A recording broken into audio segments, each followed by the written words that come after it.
Anyways, so let's talk about today testosterone, but not in relation to transmasculine individuals, although transmasculine folks are more than welcome to watch this.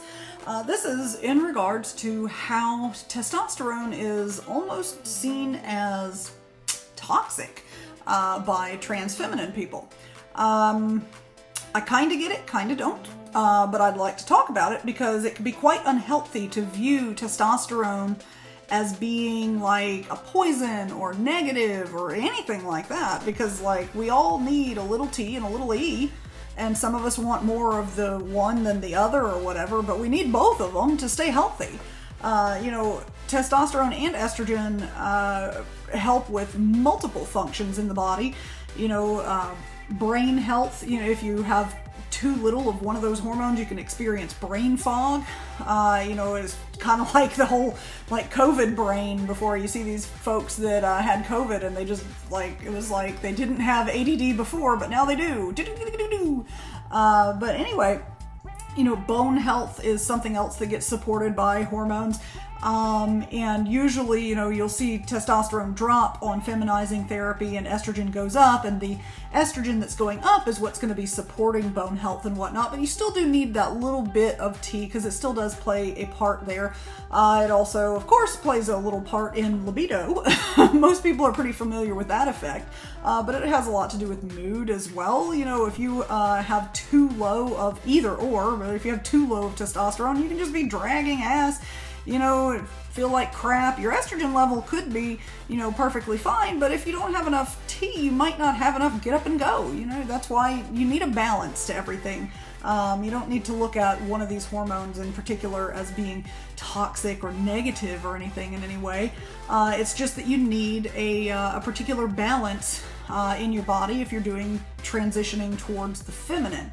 And just for an example, with regards to lab levels, people get very obsessive over these, and I know I've done talks kind of on the same topic and about lab levels before in the past, but since we're talking about testosterone in particular, one thing to note is there is no magic number. I see a lot of folks out there that are like, I have to have it below, whatever. I have to have it below 20. I have to have it below 50. And they're saying that because either they saw it in some kind of guidelines for trans medicine, or they heard it from someone online, which is very common. But anyway, I'm sitting here, I'm a somebody online, so but anyway, so where do these numbers come from? Well, a lot of times we do need something of a guideline to help get us started. Whenever we're initially getting into practice and learning how to do transgender medicine and transitioning and whatnot, we need to have some numbers that we can look at and have kind of a concrete example of what we're aiming for. But as you evolve in your practice and you gain experience and everything, you find that, those numbers are not set in stone because people are so different in how they have already developed before they came to you, how they're going to develop and respond to hormone therapy. And so there is nothing, out there where, I say, okay, this person's coming here and I can just look them up and down and know instantly. You have to have a level of XYZ to get this done. And there's no cookie cutter method that will apply to everybody. Like I said, it gives you kind of a basic guide to go by whenever you're getting started, but you eventually learn and evolve, and find out that these are flexible numbers, very flexible numbers, super flexible. Years ago, whenever I started studying this stuff and getting into it, the recommendation from the guy I initially was following to help learn was Dr. William Powers up in Michigan. And he would talk a lot about, getting testosterone levels maybe down below 50, and that would be 50 NGDL, by the way. Any testosterone I talk about in this video is going to be an NGDL, and any estradiol will be PGML. I'm sorry, Jesus.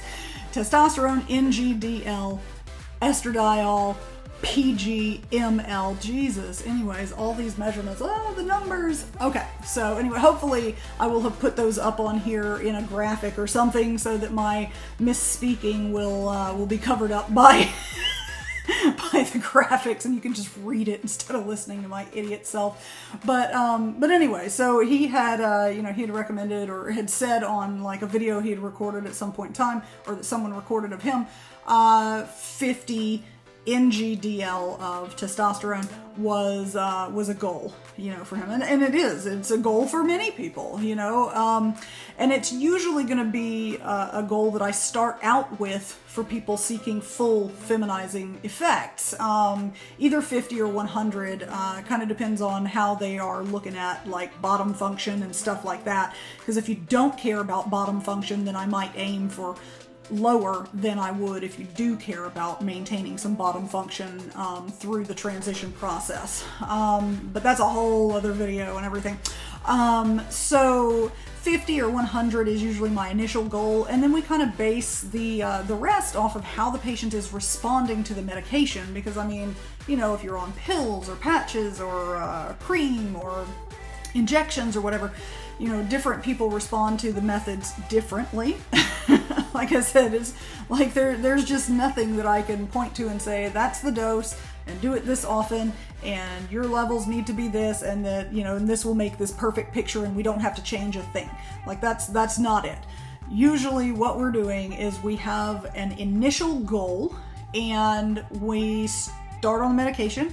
We see how you respond, we see how your levels respond, we compare the two, because you could have, like, let's say, you're getting wonderful results, just absolutely gorgeous results, but your testosterone is, 200, and we're just kind of like, okay, our goal, though, was to get it less than 50, but, again, like, there's no need, if you are fine and you're getting great results, there really is no need to drop you below 50 if you're feeling good and you're getting good results.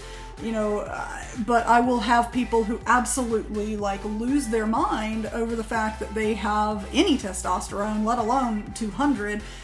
They could have 5, less than any cis woman out there, and they're losing their mind over it, thinking that they're going to somehow secretly masculinize over and beyond what the estradiol medication they're taking is going to do for them. And just for a point of reference, every time I've checked my hormone levels, my own testosterone runs somewhere between 40 and 50. So, I'll have these people who have testosterone that shows up as 0. It's too low for the range on the labs to even measure, or, 3 or 5 or something. So they are literally just way lower than even I am. Being assigned female at birth, and and they are terrified of this testosterone in their system, as if it's going to sneak up on them and cause something to happen. And this is not the case. This is a legitimate mental terror to people, and it is a very real thing. And one of these days I'm going to coin a term for it so that I can get famous off a word, yay. But it's something I see just all the time with probably 90-95% or more of especially full feminizing seeking patients, is that they are terrified of any amount of testosterone in their system, and you really shouldn't be. You should be grateful that you have some, because if you have at least some, then you're going to have good brain health, bone health, mood will be better, and all this stuff. So it's not this negative thing that people are seeing. Another thing to take into consideration is sometimes people will come back with, just for an example, a testosterone of 100, and they're like, but I saw online, or I heard somewhere that you have to have 20 or whatever, or the normal cis range, I say normal, whatever. The cis range for cis women is 20 to 40 or whatever. And I'm looking at them and they have good results, which, estrogen therapy is slow, so I think that trips a lot of people up. They think they should be going faster. I wish, but they think they should be going faster, and so they see like a 100 testosterone level or whatever testosterone level, and they think that that's the thing that's tripping them up. That's not what's tripping you up. What's tripping you up is estrogen therapy is freaking slow, because it literally has to overcome all of the crap that testosterone did to your body up until this point. So it has to overcome that and then start dumping the changes and stuff on you. And it takes a lot longer than like the reverse, which is testosterone therapy. We put people on testosterone therapy. It doesn't really have a lot to overcome when it comes to like physical effects and stuff. Like it's just like a clear playing field for testosterone, because it's so freaking aggressive at the levels that we get people on, especially on injections, and it just mows everything down. And that's why these transmasculine people have such faster appearing results than transfeminine people.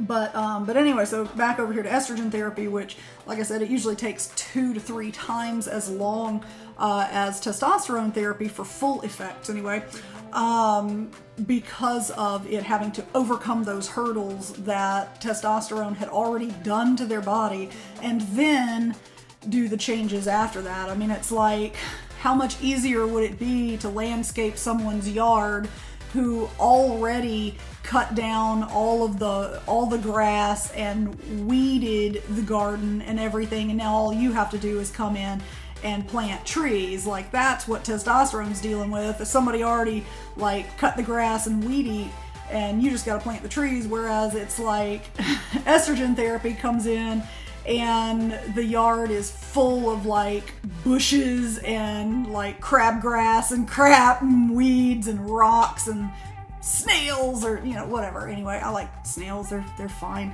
Nothing against snails.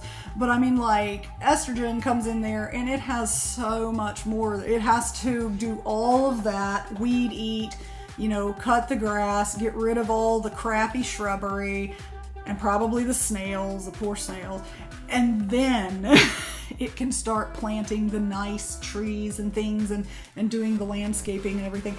That was kind of a weird example that I thought of on the fly, was the landscaping. Hopefully it hit and landed somewhere for somebody. But anyways, so testosterone is not a negative in your system. I even have I have some people who their testosterone level is honestly the effects they've gotten from estrogen therapy is beyond belief. For how high their testosterone is.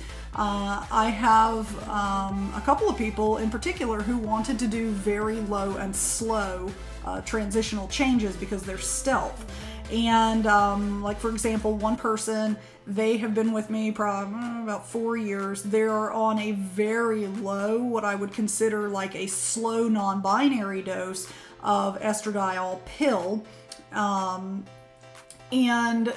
even over the course of 4 years, their testosterone it hits somewhere between 400 and 500 pretty much every time we check labs, and their estradiol is like 50, something like that. And typically I'm shooting for like over 200 estradiol, depending. But anyway, so their estradiol is like 50 and their testosterone is like 400, 500. But even so, after 4 years, they're getting breast development and they look very feminine in appearance at this point. Certainly not full transition, but it is amazing what time can do if you will allow it. Whereas a lot of people who, if you go on that kind of a low dose, you would probably lose your mind with how long it's taking for effects to happen. And you would probably think the testosterone was stopping it. It will be fighting the effects, but it doesn't stop them completely, I guess is my point. So you can have a somewhat higher testosterone level than what you will see online that's always talked about and still get results. And some people are like, oh, we've done everything to get my T level down. It doesn't seem like, it's like we fight it and fight it. So there are things that happen in the course of hormone therapy that, of course, that's why you need somebody who's trained and does this stuff a lot to figure it out. But I mean, like there's stuff where like the adrenal glands will reduce, God, I just can't talk tonight. The adrenal glands will be producing certain androgens and stuff. Testosterone is one androgen, but there's tons of others. And the adrenal glands can just kick on and do this in response to various activities in the body and things that are going on, which can be quite annoying for people if you're not expecting it, or you don't have, a provider who's like gonna know what on earth is going on when this happens. It can seem quite strange. But anyway, so my point is, like, you're gonna have androgens, masculine hormones in your body, but this is not like the end of the world. They're there for a reason, and while we may want them at certain levels or whatnot, depending on how you're responding to the estrogen medications, we don't necessarily need them to be like a perfect 0 or necessarily a perfect anything. It's going to be different for everybody. Like I have some people who, like I said, they need like 50 of testosterone or less to succeed. Like it just has to be that way. And then I'll have others that, 100 or even 200 of testosterone, they're doing fine. The estradiol levels are the second part in this. Of course you can't, or at least I haven't seen where, very often, that is, I haven't seen very often where you're going to get full transition effects on anywhere of a normal timeline if you have a testosterone level of, say, above 200 and your estradiol level is consistently less than 100 itself. And so, there is kind of a balance here, and I tell people a lot of times what really does seem to work for a lot of people is that if you have a balance, a ratio between testosterone to estradiol of just a little bit higher than a 1-to-1, meaning if your testosterone level is 1, then your estradiol level needs to be somewhat higher than 1, like 1.2 or 1.5 or 2 or whatever. So if you had 100 of testosterone, you would need at least, I would like to see you have 200 of estradiol for full transition, normal timeline and everything. Because like I said, if you had 100 of each, you would still get some feminization over time. It just wouldn't be on, the usual timeline, and you may not hit that full transition effect for a lot longer than someone who had a better ratio going on there. And this is just me and my experience. This is nothing that you're going to find like that is in super like peer-reviewed data. It's just stuff that I have seen over the years, that it appears that as long as the estradiol is elevated above testosterone levels for a significant portion of the day, and I say that in reference to people who are on pills, because sometimes I see people on pills like they just take them once a day, which is just not the best way to do it since they have a very short half-life. And so their estradiol levels could drop fairly low the second half of that 24-hour period. But anyway, as long as for the majority of the time you have a somewhat higher than a 1-to-1 ratio between them, with the estradiol being the one that goes higher than the 1 of testosterone, I see, feminization occur. And then, the higher the ratio, there's a certain point where you get a point of diminishing returns. There's that too. And it also depends on, like I said, bottom function goals and all that stuff, and overall health as well. But I mean, you can see like a 1-to-2 ratio. Let's say if you have like a 50 testosterone to 100 estradiol, you'll usually see a pretty decent result from that. Myself, like I said, whenever I start out, I have a goal. My goal is going to be to get the person below 100 or below 50, depending on their goals for bottom function. And then that's for testosterone. And then for estradiol, I'm going to shoot for somewhere abouts of 200 or so. It kind of depends on if they're on injections or pills or patches or creams and when we're drawing the labs in their medication cycle and all that. But like, you know, for example, on injections, I do injections weekly and I'm looking for a 200 to 300 estradiol level if it was drawn on day like 6 or 7. Maybe in the injection cycle. So there's a lot at play here rather than just a cold hard number. But anyways, so this was just a really long talk to tell people, please, you know, be kind to yourself. I know that there's a lot of just assholes out there who will just shit on you if you have, you know, a testosterone level 1. Like, these are people who don't matter. Like, these are people in your life who literally don't matter. Don't go online and have some idiot on Reddit telling you that, you know, you're less of a woman because your testosterone is 100 or something stupid like that. You know, I'll see these gorgeous femme people who are walking around looking more feminine than I do any day of the week, and they are just heartbroken because their testosterone is in the 70s, and I'm just like, come on. Like, you're rocking it. Just quit listening to these idiots. And I know it's hard. Society's built on all this bullshit, so I mean, it really is hard, but I do want everyone to know that this is a legitimate concern that people will agonize themselves over regarding to testosterone, and it really is unnecessary. There's so much more that goes into this than just what your testosterone level is. You know, your genetics, your overall health, what kind of medicine you're on, what kind of regimen you're on with that medicine, what your levels are, and how you're responding. Like that's just a start. You know, to what's going on. So keep that in mind, please, and be kind to yourself and stop listening to these idiots on the internet. Testosterone's not evil, and for the transmasculine people, estrogen's not evil. Like, we need them both. They have a function in the body, and it's very helpful. And just be kind. Okay, I'm gonna stop rambling. I'll see y'all later. Bye.